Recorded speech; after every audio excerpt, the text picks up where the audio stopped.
Kita akan lihat ayat yang pertama ini 1 Korintus 3 ayat 9. Kami adalah kawan sekerja Tuhan. Siapa kami? Saya, kita. Oke. Koma. Titik koma. Kamu adalah ladang Tuhan. Nah, kamunya siapa di sini? Ayo mikir cepat. Kamunya siapa di sini? Ayo, kami adalah kita, saya. Lalu kamu? Kamu siapa? Ayo, yang lain jawab dong. Saya tanya, kamu di sini siapa? Ayo, siapa? Jemaat. Ya, orang-orang yang di luar kita.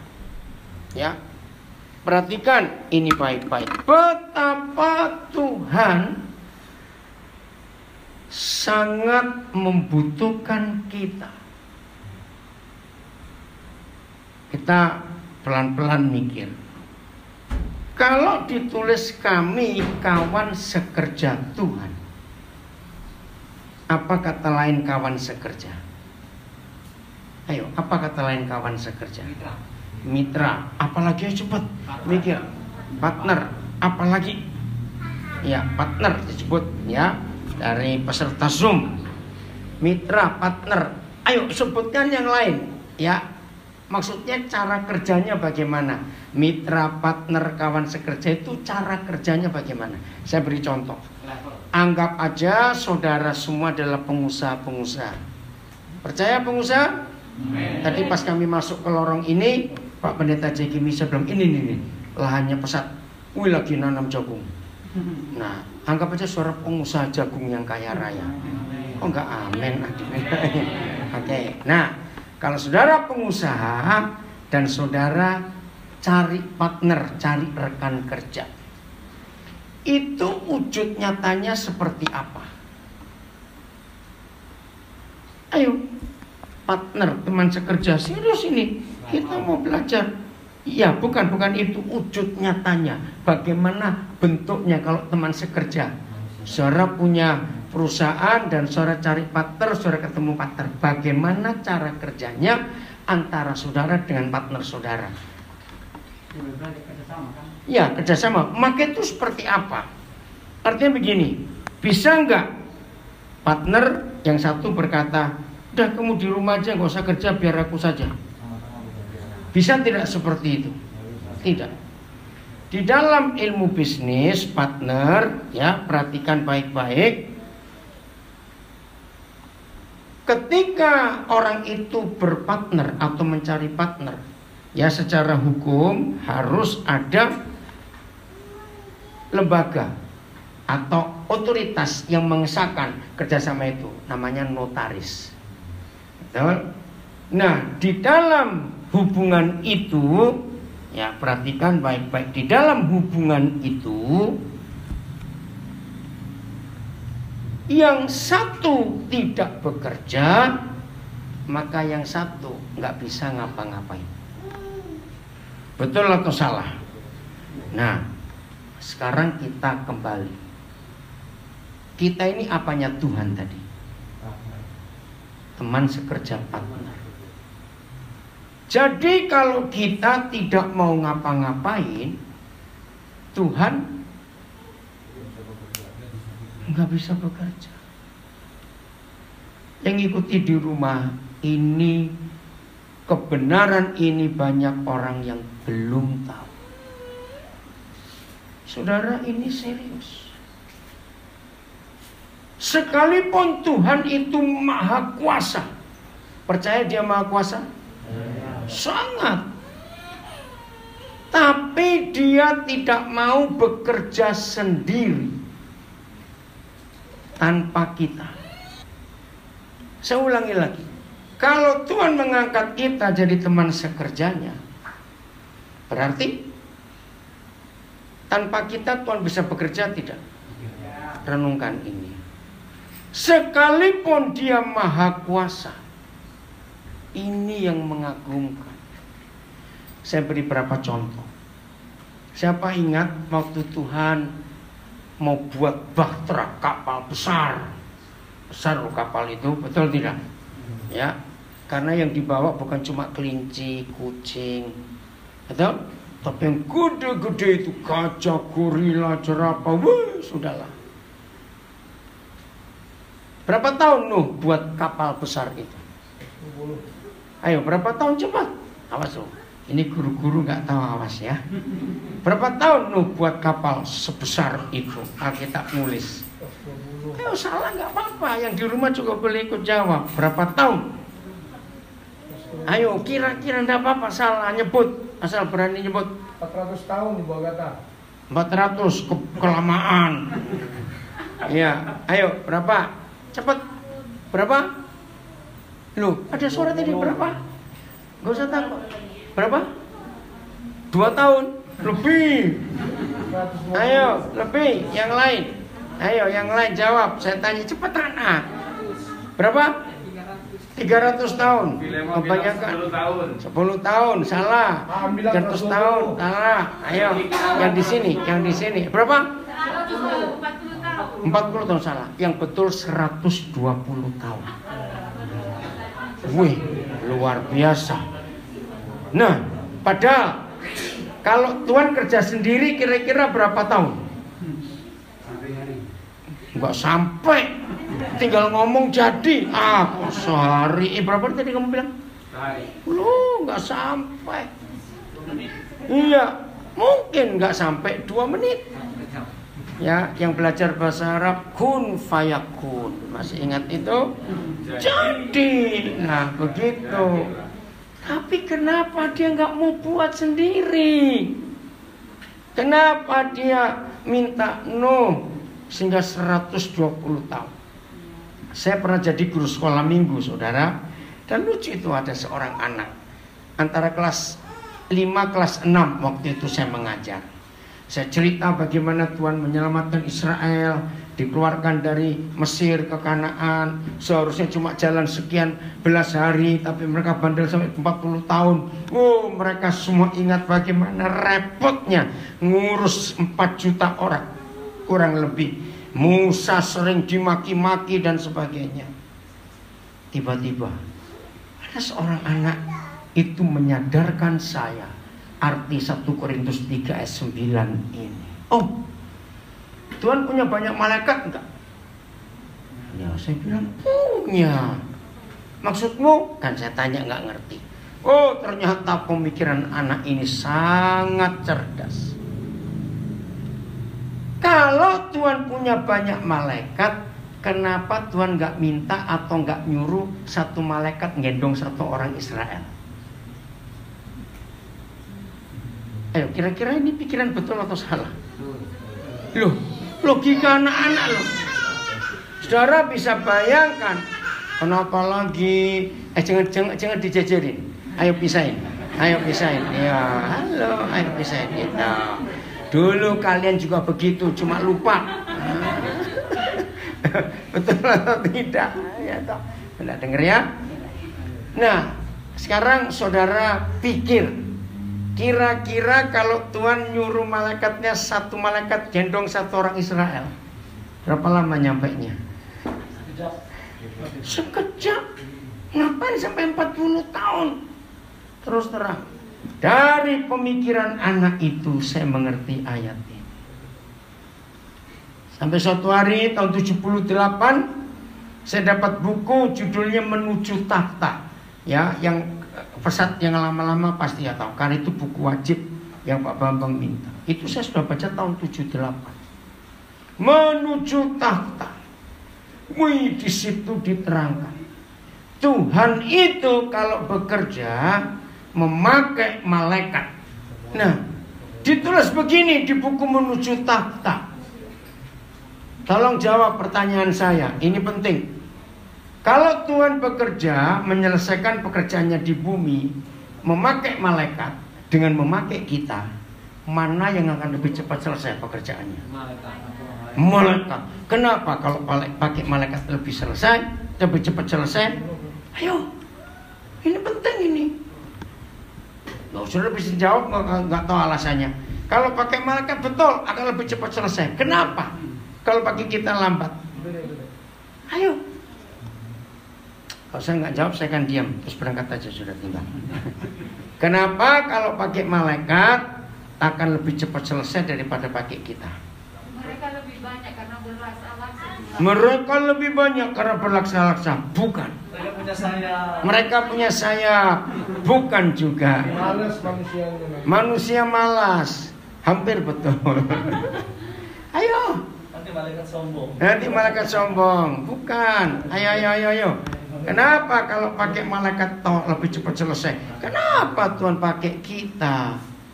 Oke, jawabannya malaikat gak doyan duit. Loh, betul tidak? Manusia ini duit loh yang dipikirin. Ayo ngaku ya atau tidak? Iya. Pakai malaikat itu jauh lebih hemat. Sebab malaikat gak perlu transportasi, akomodasi dan konsumsi. Loh ya atau tidak? Betul. Dan kalau malaikat diberi perintah, kerjanya lebih cepat nggak daripada kita? Jelas. Nah di buku itu ditulis kenapa dia nggak mau pakai malaikat dan dia pakai kita. Jawabannya karena malaikat itu diciptakan, kita ini dilahirkan. Bedanya apa? Diciptakan dan dilahirkan. Maka itu tidak kepada malaikat. Dia berfirman serupa dan segambar dengan dirinya. Hanya kepada kita dia berkata serupa segambar dengan diri. Tapi kita ini malasnya itu. Saudara, maka itu kalau kita membaca 1 Korintus 3 ayat 9. Kami adalah kawan sekerja Tuhan. Hargai kepercayaan Tuhan ini. Amin. Hargai. Luar biasa. Nah, tolong saudara Pesat Palembang secara khusus ya, perhatikan ini. Apa yang Tuhan ingin kita lakukan, yaitu menjadi teman sekerjanya untuk bersama-sama menyelesaikan pekerjaannya. Ini sungguh dahsyat. Tuhan itu luar biasa, mempercayai kita. Beri saya 3 kriteria, 3 syarat. Kalau saudara pengusaha dan saudara ingin cari partner, teman sekerja, 3 aja. Ada banyak, tapi 3 ini umum. Cepat, saudara milih syarat apa? Jujur, jangan yang rohani, yang umum saja. Percaya. Sama, jujur percaya sama. Bukan, jangan yang rohani, yang umum saja. Apa? Tanggung jawab. Oke, hampir betul. Rajin, masih terlalu apa? Nah, yang punya duit. Loh, betul tidak? Saudara cari partner nggak punya duit yang malah ngerepoti. Loh, betul? Nah, nomor 1 itu punya duit. Baru yang kedua itu rajin. Baru yang ketiga itu jujur. Baru apa lagi tadi? Ayo, semuanya apa ngomong apa tadi? Jujur, rajin. Ayo. Bisa dipercaya. Apalagi satu lagi, cepat. Apa? Yang belakang dengar. Apa tadi? Ada suara perempuan di belakang. Bertanggung jawab. Saya tanya balik. Dari semua persyaratan yang kita ajukan tadi, ada nggak kita punya salah satunya? Lah jawab. Ada nggak kita punya salah satunya? Punya modal? Modal labak ya. Maaf ya. Modal apa? Betul. Jujur. Ayo, rajin. Enggak kena semua. Itu yang mengharukan. Tapi Tuhan Yesus tetap percaya pilih kita. Nah, inilah konsep yang harus kita tahu. Oke, Amos 3 ayat 7.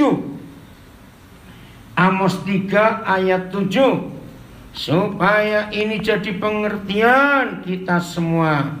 Amos 3 ayat 7. Oh yo, yang kuat lah. 1, 2, 3. Sungguh. Nah, stop dulu. Kalau baca kata sungguh, tekankan. Jangan sungguh Tuhan, jangan begitu. Ada komanya, perhatikan. Jadi sungguh. Bahasa Palembangnya apa? Kok Jawanya bilang tenanan. Orang Palembang bilang suap. Nian.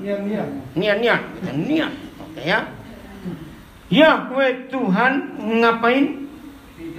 Tidak berbuat sesuatu. Stop dulu. Sungguh Yahweh Tuhan tidak berbuat sesuatu. Keluarkan dulu. Apa kata lain tidak berbuat sesuatu? Ini serius. Diam, nganggur. Ayo. Tidak berbuat sesuatu. Ayo cepat. Pasif. Apalagi? Diam, nganggur, pasif. Ayo cepat keluarin semua. Tidak berbuat sesuatu. Saya kaget atas firman ini. Apa? Bodoh. Apalagi? Ayo cepat.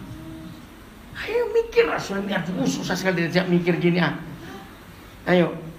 Serius, ini cara kita belajar Alkitab. Sering diskusi, sering dapat pertanyaan-pertanyaan, saling menjawab, supaya makin dalam kita bisa menggali. Nganggur katanya. Nganggur, apalagi? Sungguh Yahweh Tuhan tidak berbuat sesuatu. Ayo cepat, satu lagi. Apa? Malas. Apalagi? Miskin. Apalagi? Tidak bergerak. Apa? Bingung. Saudara dengar. Ini yang saya kaget. Ayo, saudara-saudara mikir. Kalau saudara punya tim, ya, kan sering pergi dengan tim, bukan dalam pelayanan pesat ini, saudara pemimpinnya. Ternyata ada seorang yang menjadi tim saudara, ini malas. Bangunnya siang, ya enggak, kalau diajak kerja alasan ini, alasan itu. Saya pernah ngalami begitu. Biasanya kita apakan? Tinggalin, bukan? Terserah kamu gak mau. Saya kan kerja sendiri, saya bisa kok. Maaf. Ternyata Tuhan tidak begitu. Maka itu ada kalimat, sungguh Yahweh Tuhan tidak berbuat sesuatu tanpa apa? Ayo baca, tanpa menyatakan keputusannya. Ganti dengan 1 Korintus 3:9. Tanpa menyatakan keputusannya kepada teman sekerjanya. Loh, ini yang mengagetkan. Begitu radikalnya Tuhan. Kalau saudara dan saya sebagai teman sekerja yang terpilih dan terpanggil, ternyata ketika Tuhan ingin berunding dengan kita untuk menyatakan keputusannya untuk buat ini, buat itu, dan kita tidak mau atau tidak mau tahu, di sini kita menemukan, saya kaget, Tuhan ngapain? Tidak berbuat sesuatu, dia diam. Oh ya. Nah, dengarkan. Di seluruh alam semesta termasuk dunia ada berapa kekuatan? Cepat, nggak usah ragu-ragu. Dua. Siapa dan siapa? Setan dan Tuhan. Neraka dan surga. Kegelapan dan terang. Kejahatan dan kebenaran. Cuma ada dua. Nah, kalau Tuhan diam, berarti yang aktif siapa? Itu. Lagi sekali saudara mulai hari ini sadari bahwa kalau setan mengadakan aktivitas, banyak gak mereka buat aktivitas setan-setan itu? Sangat banyak. Pembunuhan, kejahatan, pemerkosaan, penyakit, perceraian, perampokan, pembegalan, semua. Maka hari ini saudara dan saya tahu. Saya akan balik pertanyaannya. Dengarkan. Jadi kalau di daerah kita tinggal, di tempat kita hidup, setannya aktif sekali, merusak, mengacaukan dan semuanya. Itu berarti Tuhan sedang apa? Diam. Kenapa Tuhan diam? Karena patungnya nggak mau tahu. Saudara, ini firman luar biasa. Sungguh, nian orang Palembang bilang, sungguh Yahweh Tuhan tidak berbuat sesuatu. Sungguh Yahweh Tuhan tidak berbuat sesuatu tanpa berunding dengan kita. Kita buka Kejadian 18 mulai ayat 16. Ini salah satu bukti Tuhan itu nggak bisa buat apa-apa tanpa rekan sekerjanya. Udah? Kejadian 18 ayat 16 mulai. Aan mana? Ya. Udah, Kejadian 18 ayat 16. Oh, ini serius. Nah, salah satu pelayanan keluarga Pak Robi dari Lahat ini salah satunya, Tuhan gerakkan mereka sekeluarga untuk bedah rumah. Tahu istilah bedah rumah? Jadi di sekitar tempat mereka tinggal, mereka cari rumah-rumah orang yang gak layak. Nah, Tuhan gerakkan mereka. Sudah berapa rumah kalian bedah? Robi ya sis? Nggak tahu, nggak kira-kira aja, sis. Berapa kira-kira? Belasan. Haleluya. Bayangkan. Mau tepuk tangan betul. Nah, coba perhatikan. Bisa nggak mereka berdoa, Tuhan tolong dong supaya malaikat yang bangun rumah itu? Bisa tidak? Tidak, kok bisa bagaimana? Ngawur aja. Kamar mandi bisa. Nggak bisa. Kita bahkan nggak cuma ada yang dibedah, direnovasi, dibongkar total karena rumahnya nggak layak. Saudara, itu salah satu contoh. Sungguh Yahweh Tuhan tidak bisa buat sesuatu. Lalu berangkatlah orang-orang itu dari situ dan memandang ke arah Sodom. Dan Abraham berjalan bersama-sama dengan mereka untuk mengantar mereka. Nah, siapa orang-orang itu? Nanti saudara baca mulai ayat 1. Hari itu Tuhan Yahweh bersama dua malaikatnya mengunjungi Abraham. Betul ya? Nanti kita akan baca. Dalam suasana apa? Ini penting. Nah, setelah tugas pertama selesai, memberitahukan bahwa tahun depan istrimu yang sudah tua itu akan mengandung dan anak yang kujanjikan itu lahir. Masih ingat Sarah mendengar itu bagaimana? Tertawa. Mungkin Sarah berkata gini, Tuhan jangan iseng dong. Masa nenek-nenek hamil gak tahu diri? Loh, betul tidak? Dia tertawa. Nah, sudah selesai, maka mereka meninggalkan rumah Abraham. Nah, ini orang timur, ya. Ada tamu, apalagi pejabat tinggi. Kalau pamit pulang, yang punya rumah ikut ngantar nggak keluar. Nah, ini Abraham, ya. Abraham mengantarkan mereka. Ya, terus ayat 17-an satu terjemahan ajaan, karena Papa kan baca dengan panjang ini. Ya, ayat 17. Bentar, oke. Berpikirlah Yahweh. Terjemahan lain, Tuhan berhenti sejenak. Terjemahan lagi saya baca, Tuhan bicara dalam hati. Ya. Nah, kira-kira coba peragakan. Kalau saudara terima tamu, sudah pamit, tamunya saudara antar keluar. Terus tamu ini mikir sesuatu. Tamu ini diskusi dengan dirinya sendiri. Tamu ini sedang mikir sesuatu. Kira-kira sikapnya bagaimana?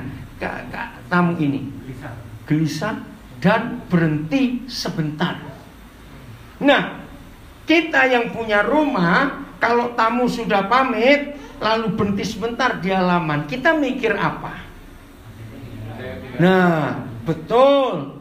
Bagi Yahweh Tuhan ada yang ketinggalan. Yang ketinggalan bukan barang, tapi yang ketinggalan adalah Amos 3 ayat 7. Tuhan punya rencana ngecek Sodom dan Gomora.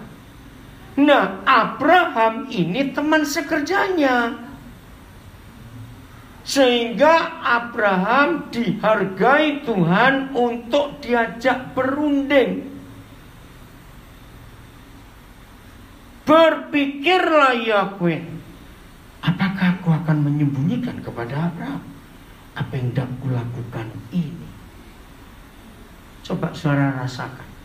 Tolong ya para pengkhotbah, kalau baca Alkitab, intonasi itu perlu. Kenapa saya pelankan? Karena ini Tuhan ngomong dalam hati. Betul? Jadi harus pelan. Nah, saya beri contoh. Apa motivasi Tuhan berunding dengan diri sendiri? Apakah aku akan menyembunyikan kepada Abraham apa yang hendak kulakukan ini? Itu kira-kira bagaimana? Ayo mikir cepat. Ini saudara teman sekerja Tuhan loh, harus tahu perasaan Tuhan yang maha kuasa hari ini. Apa? Ayo cepat mikir. Ayo cepat, kami mau ke bandara ini, cepetan. Tidak mau mencelakakan. Bukan. Ini Tuhannya. Apakah aku akan menyembunyikan kepada Abraham apa yang hendak kulakukan ini? Sambil menghubungkan 1 Korintus 3 ayat 9 dan Amos 3 ayat 7. Motivasi apa? Ayo. Begini aja. Mungkin tidak. Kalau Gubernur Sumatera Selatan ya itu punya proyek besar misalnya. Terus dia ngomong begini, wah rasanya nggak enak ini kalau aku nggak ngomong pada tim pesat yang di Palembang tentang proyek besar ini. Bisa ngerti nggak? Belum masih lama. Wah, jam 6 kok. Sudah check in, tenang saja. Dengar dulu firman Tuhan. Ayo cepat. Jadi gubernur tuh merasa apa kepada saudara? Tidak mau ada rahasia, kata Filippus. Nggak mau ada rahasia. Mengandalkan. Bukan gitu. Mengandalkan. Diandalkan. Bukan. Ini yang luar biasa, saudara. Tuhan yang maha besar, yang maha kudus, bisa merasa bersalah kalau rekan sekerjanya nggak diberitahu apa yang dia mau buat. Loh, ini dahsyat lah. Saya mikir begini. Apakah kalau Tuhan tidak memberitahu saudara dan memberitahu saya, apa ketuhanannya merosot? Coba jawab. Tidak sama sekali. Nah ini kok bisa? Apakah aku akan menyembunyikan kepada sahabatku, kepada rekan sekerjaku, kepada hambaku ini apa yang tidak kulakukan? Bukankah sesungguhnya Abraham akan menjadi bangsa yang besar serta berkuasa, dan oleh dia segala bangsa di atas bumi akan mendapat berkat.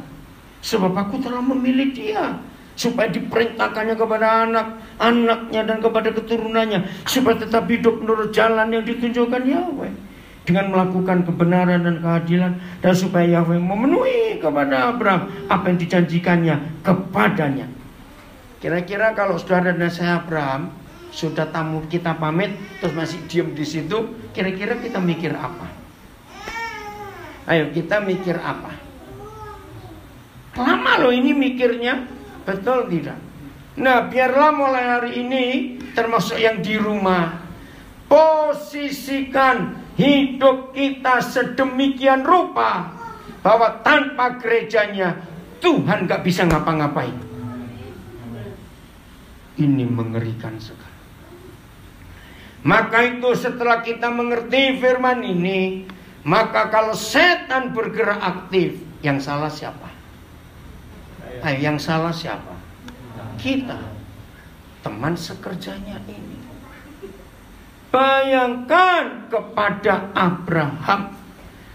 Tolong catat kalimat ini. Tuhan bisa merasa bersalah kalau dia tidak mengajak Abraham ini berunding. Lanjut, lihat ayat berapa ya An? 20 atau 21 ada kalimat ini. Coba lihat kembali.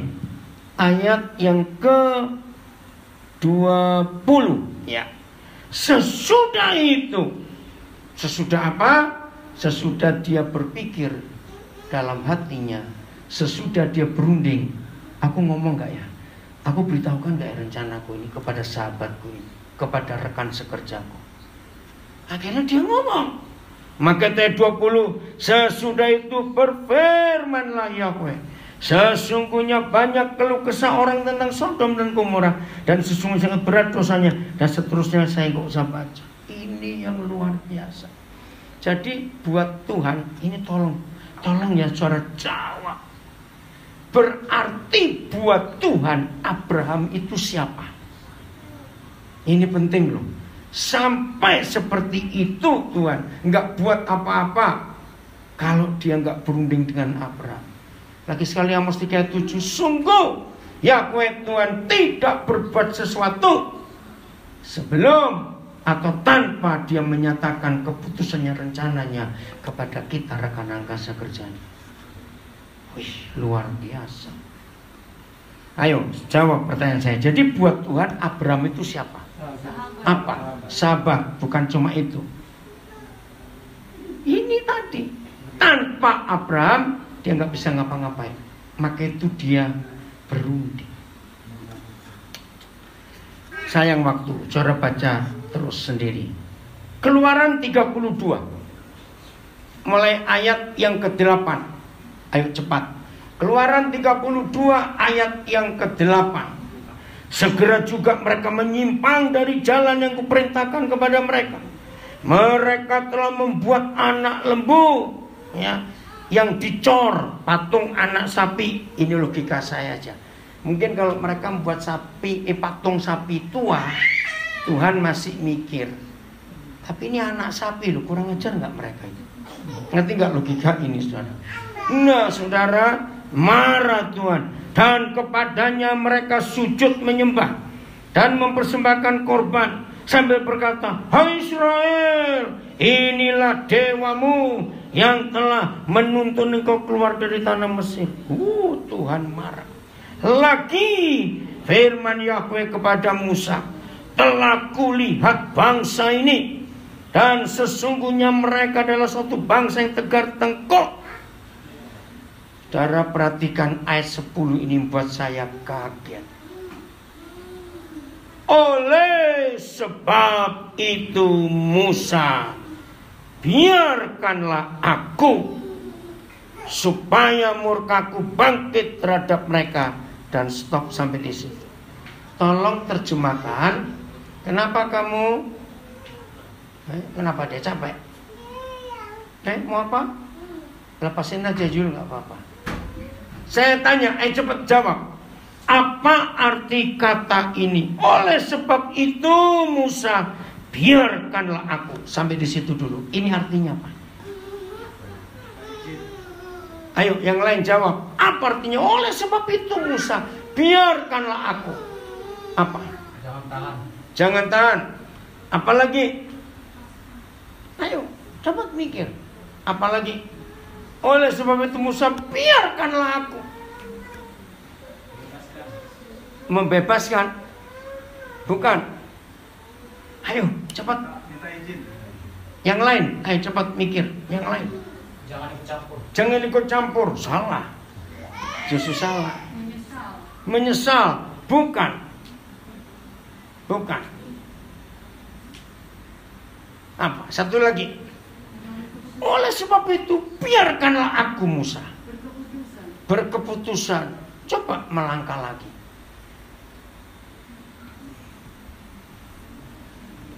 Tuhan minta izin.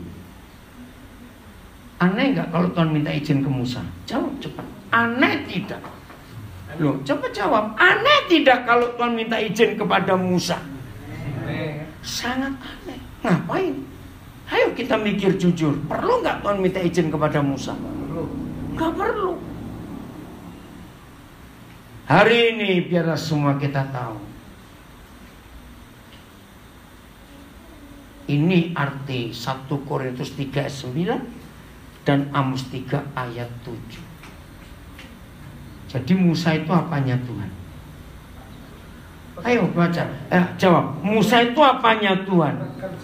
Partnernya, rekan sekerjanya. Sungguh Yahweh Tuhan tidak berbuat sesuatu tanpa apa? Ayo, masuk lupa tanpa apa tadi yang mesti kayak 7. Nah, saudaranya tanpa apa? Baca lagi ayatnya kok saudara bingung.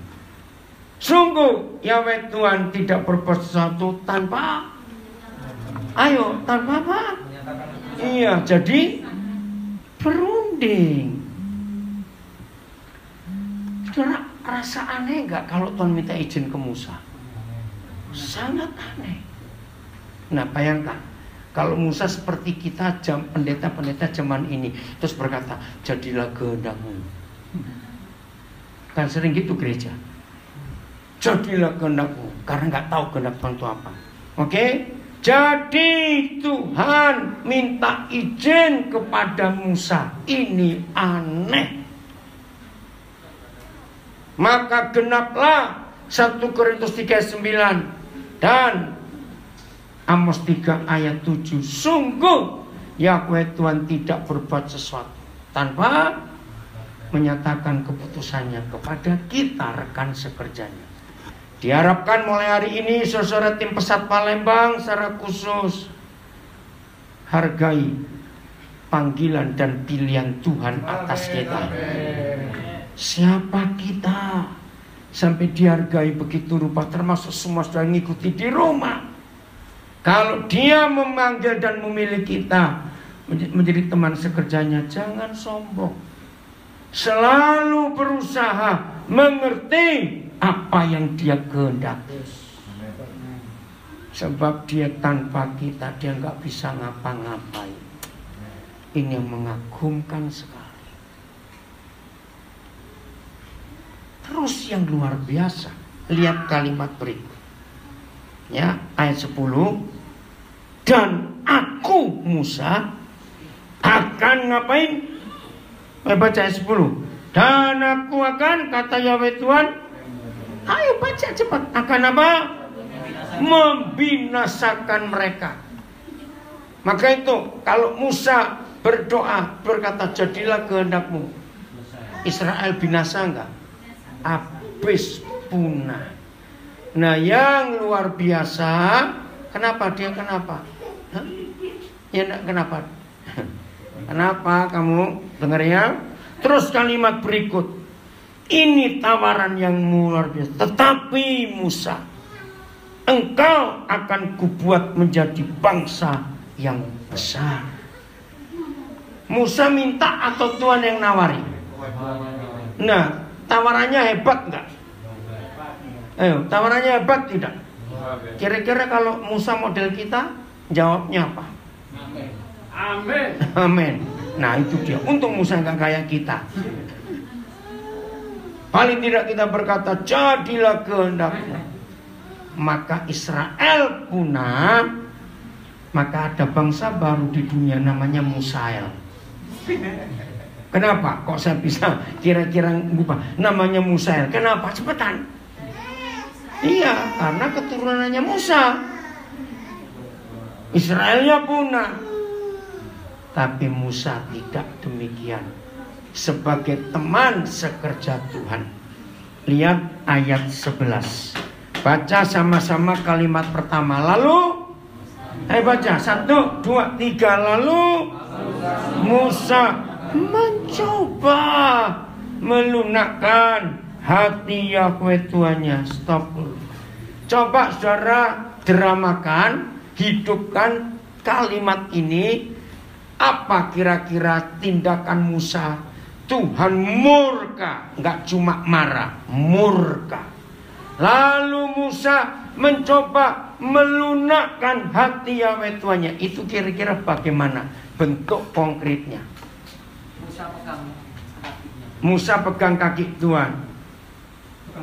Nah, pegang pundak yang betul. Ditepuk-tepuk, sabar Tuhan, sabar. Lu ngerti enggak? Ini luar biasa enggak? Loh, cepat jawab, ini luar biasa enggak? Luar biasa. Luar biasa. Inilah konsep yang Tuhan buat pada Abraham. Ini yang Tuhan buat pada Musa. Dan percayalah ini yang dia buat pada kita semua, rekan-rekan sekerjanya ini. Maka itu saudara tidak main-main. Kalau kita dipanggil menjadi teman sekerjanya, ini dahsyat sekali. Maka itu pertanyaannya, besok hari terakhir bulan ke-11, 9 bulan kurang lebih Indonesia secara khusus gara-gara COVID-19 berubah semua pola hidup. Tinggal 1 bulan lagi untuk tahun ini. Kita tidak tahu kapan akan selesai corona ini. Jadi bagi saya dengar berita, kalau toh vaksinnya sudah jadi, itu awal 2021, itu dihitung. Kalau sudah jadi, maka yang akan divaksin 1 hari itu paling tidak 1 juta orang dulu. Nah, Indonesia kan 250 juta. Jadi kapan selesai? 1 tahun kurang lebih. Iya, bayangkan. Itu pun kalau lancar. Sebab Indonesia banyak daerah-daerah terpencil. Dan vaksin itu tidak boleh tidak dibawa tanpa pendingin. Bayangkan. Nggak usah bilang di Papua terlalu jauh. Di Sumatera Selatan masih ada daerah-daerah nggak yang sulit dijangkau. Nah, bagaimana bawa vaksinnya? Karena harus pakai pendingin. Nggak bisa bayangkan. Sebagai contoh ya, salah satu sekolah pesat yang di Nabire di pedalaman namanya pedalaman Sugapa. Itu kecamatan. Ini cerita tahun 95-97 yang lalu. Waktu itu Pak Harto masih berkuasa dan setiap tanggal 9 September masih ingat ada PIN ya, yang baru lahir tahun 9 bulan pasti nggak ingat. Tahu singkatan PIN? Pekan Imunisasi hebat juga. Pekan Imunisasi Nasional. Nah, kecamatan Sugapa di Nabire itu luasnya seluas Pulau Bali. Itu kecamatan loh saudara. Tidak ada sepeda, orang harus jalan kaki. Nah, ada 2 dokter anak saya, satu dokter Anton, kedua dokter Kes. Itu yang bertugas di sana waktu itu. Untuk mengejar target 9 September, maka mereka sudah mulai bergerak sejak bulan Februari. Karena jalan kaki. Luasnya seluas Pulau Bali, tapi jumlah penduduknya nggak sampai 10.000. Dan itu harus jalan kaki sejak bulan Februari. Maka itu dalam hal ini, betapa Tuhan menghargai kita. Amin. Dia menghargai kita luar biasa dalam hidup kita ini. Maka itu mari saudara, dengan serius kita hidup dengan Tuhan. Begitu rentannya manusia ini. Nah, pertanyaannya, dalam sisa 1 bulan lagi tahun ini, masuk Desember, berapa banyak proyek surga yang Tuhan sudah percayakan kepada saudara? Nggak usah bilang tahun-tahun yang lalu. Selama 8 bulan, selama COVID ini ada, apa yang Tuhan percayakan kepada kita masing-masing? Harus kita tahu Tuhan punya rencana apa dalam kehidupan kita. Wih, ini luar biasa. Maka itu ayo saudara, mulai hari ini kita sungguh-sungguh harus tahu proyek apa. Ayo, sebulan ini kita serius, Tuhan ini aku, pakai aku. Apalagi kalau saudara sering nyanyi lagu, hidup ini adalah kesempatan. Nah, kalau cuma nyanyi saja tapi nggak tahu kesempatannya apa, ngapain nyanyi?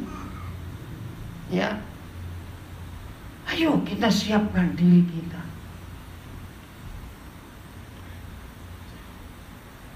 Terakhir, kita kembali ke 1 Korintus 3 ayat 9. Jadi Musa mencoba melunakkan hati Yahweh Tuhannya Bagaimana bentuknya nanti saudara baca sendiri karena waktu. 1 Korintus 3:9. Coba lihat. Karena kami ini adalah apa tadi? Kawan sekerja Tuhan. Dan kamu ladang dan bangunan Tuhan. Oke, untuk menggambarkan ayat ini paling gampang. Pengembang. Kalau saya dengar kata pengembang itu kerjaannya apa? Developer. Bangun rumah. Oke. Jadi menurut ayat ini papa kita punya properti, punya lahan luas. Di mana lahannya itu? Dunia. Kita ini kawan sekerjanya. Proyeknya banyak. Kamu yang di luar kita, itu ladang propertinya. Bukan cuma ribuan hektar, jutaan hektar. Nah, dalam proyek besar kerajaan surga ini, Tuhan perlu subkontraktor. Pernah ngerti kata subkontraktor? Lu ngerti tidak? Ya toh, rekanan diajak kerja sama. Ayo, kamu bangun di daerah sana, sekian ratus hektar aku percayakan. Kamu di sana, sekian puluh hektar. Kamu di sana, sekian ratus hektar lagi.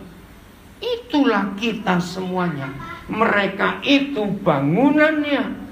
Yang lahan kosong itu harus dibangun jadi rumah Tuhan.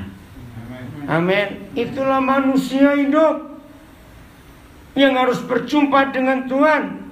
Dan mereka, maka itu saudara ngikuti di rumah juga ya, dimanapun saudara berada. Ini seharusnya Pesat Jambi sudah minta untuk saya ke sana, tapi nggak bisa waktunya. Nanti saya balik ke Nabire hanya berapa hari. Lalu ke Makassar lagi ada pernikahan. Dari Makassar mungkin saya balik ke Nabire lagi. Terus nanti ada pemberkatan nikah lagi tanggal 12 di Sukabumi. Balik lagi karena banyak kesibukan di Nabire. Nanti tanggal 20-an Desember saya ke Denpasar. Ada pemberkatan nikah lagi. Nah, saudara, maka itu ayo dalam hal ini kita betul-betul hidup mengerti apa itu kehendak Tuhan atas hidup kita. Nah, coba renungkan. Ini yang kita baru tahu sedikit. Betul nggak? Sedikit nggak dari proyek besar Tuhan itu. Nah, terus kalau sampai ada orang yang berkata aku hamba Tuhan, terus dia nganggur betul-betul, sepertinya nggak tahu ini mau ngerjain apa. Keterlaluan nggak orang kayak begitu? Sangat keterlaluan. Maka itu ayo mulai hari ini semua kita, saya ulangi, semua kita sibukkan diri dengan mengerti proyek Tuhan atas hidup kita itu apa saja. Amin. Harus tahu proyek Tuhan yang Dia percayakan kepada kita. Nah, kira-kira kalau hidup kita seperti ini, saya tanya, kalau hidup kita seperti ini akan bergairah nggak? Ayo, akan bergairah tidak? Sangat. Luar biasa. Ada proyek. Maaf, saya cuma tanya, Steve, kamu bagian apa di perusahaan Michelin ini? Kenapa? Account manager. Maaf, perusahaan sebulan menargetkan laku berapa banyak ban? Ini cuma contoh saja. Targetnya sebulan kira-kira aja 5.000 ban. Bayangkan, itu hanya untuk Palembang atau Sumatera Selatan. Sumatera Selatan. Itu baru satu divisi yang mobil penumpang. Belum lagi mobil truk. Ya, yang itu ngangkut batu bara dari Tanjung Enim, Muara Enim sampai waduh, berapa banyak lagi. Nah, proyek Tuhan lebih enggak daripada 5.000 ban tadi itu? Lebih. Nah, kira-kira targetnya kapan selesai? Ini loh yang kita harus tahu. Biarlah mulai hari ini masing-masing kita tahu Wih, saudara. Jadi kalau sekarang saya tanya begini, pekerjaan Tuhan sudah selesai berapa persen? Sejak 2000 tahun yang lalu Dia perintahkan kita, pergilah, beritakan Injil ke seluruh dunia. Setelah 2000 tahun lebih, kira-kira berapa persennya selesai? Kira-kira aja cepetan. Tidak sampai 50. Kejauhan belum 50%. Bayangkan 2000 tahun. Ini loh yang membuat Tuhan itu sedih. Padahal Dia mampu kerja sendiri dengan malaikatnya saja. Tapi Dia nunggu kita-kita ini. Ini kan suatu konsep hidup yang luar biasa. Amin. Maka itu ayo mulai hari ini kita serius, saudara. Salah satu lagu kesukaan saya, lagu doa. Ajariku mengerti hatimu. Saudara tahu lagu itu? Aduh, kasihan lah. Itu lagu bagus sekali. Lagu itu digubah oleh Yonatan Prawira tahun 2003. Tapi sayang lagunya nggak laku. Betul. Belum lama saya ketemu Yonatan Prawira, sampai dia sendiri lupa. Masa sih? Kemudian saya ngarang lagu itu, ya ampun. Karena dia sendiri pun sudah, karena orang nggak suka lagunya. Waduh, itu lagu yang hebat. Nah itu. Kenapa gereja senangnya dengan lagu mujizat, diberkati, sukses? Itu lagu-lagu yang cuma merampok surga isinya tadi. Ajariku mengerti hatimu. Coba cari di Google supaya nanti kita bisa berdoa dengan pujian itu. Saya lupa judulnya loh, apa ya? Ada apa ya? Yonatan Prawira, coba ditanya. Ajariku mengerti hatimu, memahami pikiranmu. Ajariku ikuti rencanamu, melakukan kehendakmu. Ada syairnya? Dapat gak apa judulnya? Saya lupa. Ku ingin diriku menjadi pribadi yang kau rindukan. Bisa? Sebab hanya Engkaulah menjadi tujuan hidupku, ya Tuhan. Ajariku mengerti hatimu, memahami pikiranmu. Amin, amin. Ajariku ikuti rencanamu, melakukan kehendakmu. Judulnya apa teh supaya yang di rumah? Ajariku ya. Cari yang di rumah. Ajariku mengerti hatimu, Yonatan Prawira. Ya. Ajariku mengerti hatimu, memahami pikiranmu, ya Tuhan.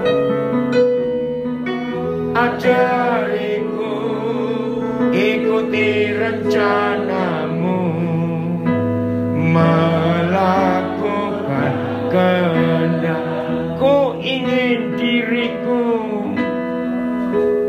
ku ingin diriku menjadi pribadi yang kau rindukan. Sebab hanya Engkaulah menjadi tujuan hidupku, ya Tuhan. Ajariku mengerti hatimu, memahami pikiranmu. Ajariku ikuti rencanamu, melakukan kehendakmu. Saya lupa dalam istilah musik, lagu yang nggak tahu habisnya di mana. Apa itu istilahnya? Lagu ini nggak tahu habisnya di mana. Apa istilah? Anti klimaks. Jadi nggak ketemu anti klimaks. Ini lagu yang luar biasa. Saya pertama dengar lagu ini bulan April tahun 2004. Nah sejak hari itu sampai hari ini lagu wajib saya. Bayangkan kalau semua kita, Tuhan jawab doa kita, dan masing-masing kita bisa mengerti hati Tuhan, memahami pikiran Tuhan. Kita menjadi tim untuk menyelesaikan pekerjaannya, mengikuti rencananya. Kira-kira dunia jadi apa? Ajariku mengerti hatimu, memahami pikiranmu. Ajariku ikuti rencanamu, melakukan kehendak. Ku ingin diriku, ku ingin diriku menjadi pribadi yang kau rindukan. Sebab hanya Engkaulah menjadi tujuan hidupku ya Tuhan. Ajariku mengerti hatimu, memahami pikiranmu. Ajariku ikuti rencanamu, melakukan kehendakmu. Terima kasih.